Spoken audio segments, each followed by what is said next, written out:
ഓണമൊക്കെ ആയിട്ട് പൂക്കളൊക്കെ ഇട്ട് അങ്ങനെ ഇരിക്കുകയായിരിക്കും അല്ലേ? എന്നാൽ എല്ലാവരും വന്നോളൂ, നമുക്ക് അടിപൊളി കളർഫുൾ ആയിട്ടുള്ള കുറച്ച് പൂക്കൾ ഉണ്ടാക്കിയെടുക്കാം. കളർഫുൾ പൂക്കൾ വെച്ചിട്ടാണല്ലോ നമ്മൾ ഓണപ്പൂക്കൾ ഇടുന്നത്. അപ്പം ഞാൻ കരുതി കുറച്ച് കളർഫുൾ പൂക്കൾ നമുക്ക് ഉണ്ടാക്കിയെടുത്താലോ എന്ന്. എങ്ങനെയാണെന്നല്ലേ, ഇതാ കണ്ടോ ഈ ക്രേപ്പ് പേപ്പർ. ഇതിന് ഞാൻ പറയുന്നത് വർണ്ണക്കടലാസ് എന്നാണ് കേട്ടോ. ഇത് വെച്ചിട്ടാണ് നമ്മുടെ ഇന്നത്തെ പൂക്കൾ ഉണ്ടാക്കുന്നത്.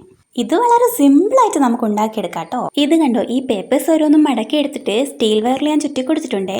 എന്നിട്ട് ഇതാ കത്രിക വെച്ചൊന്ന് വെട്ടിക്കൊടുത്ത് ഒന്ന് ഷേപ്പ് ചെയ്യുമ്പോഴത്തേക്കും നല്ല അടിപൊളി ഒരു ഫ്ലവർ ആയിട്ടുണ്ട്.